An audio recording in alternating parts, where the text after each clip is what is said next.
So this tragedy has rattled, thank you, Sean, Maryvale, which is one of Phoenix's oldest neighborhoods, kind of a post-war neighborhood, mostly built up in the 50s. 12 News journalist Joe Dana sat down with a son of Maryvale, who's now a leader, who says attitudes need to change about violence. The details in this story are disturbing and a sobering reminder of the need for all of us to know what our kids are up to day in and day out, both at school and at home. Steve Gallardo is a proud product of this historic blue-collar neighborhood of Maryvale. You grew up just a couple blocks away and still live right here. I was born and raised in the playgrounds out here in Maryvale. It has been home for 57 years. It'll continue to be home.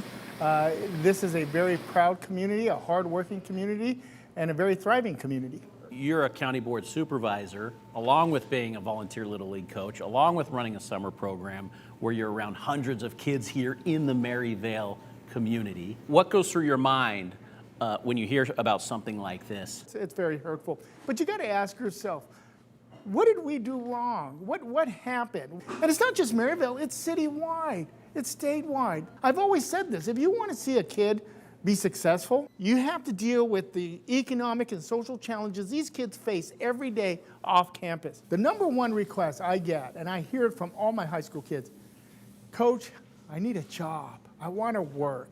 I'm looking for a way to earn money. And we should do everything we can to provide those opportunities, to give them those avenues. You have two 16-year-olds. One attacks the other in class, stabs him to death with a pocket knife.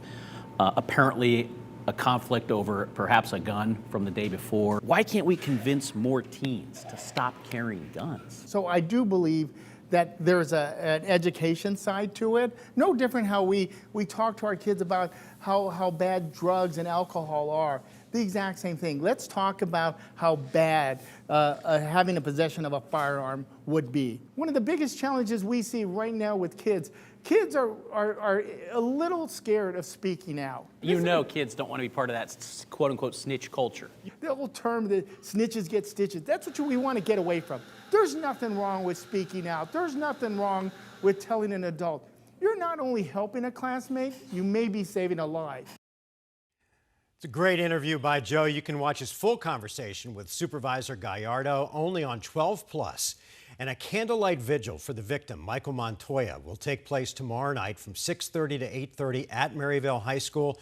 Organizers say if you plan to attend, please wear yellow and black in Michael's honor.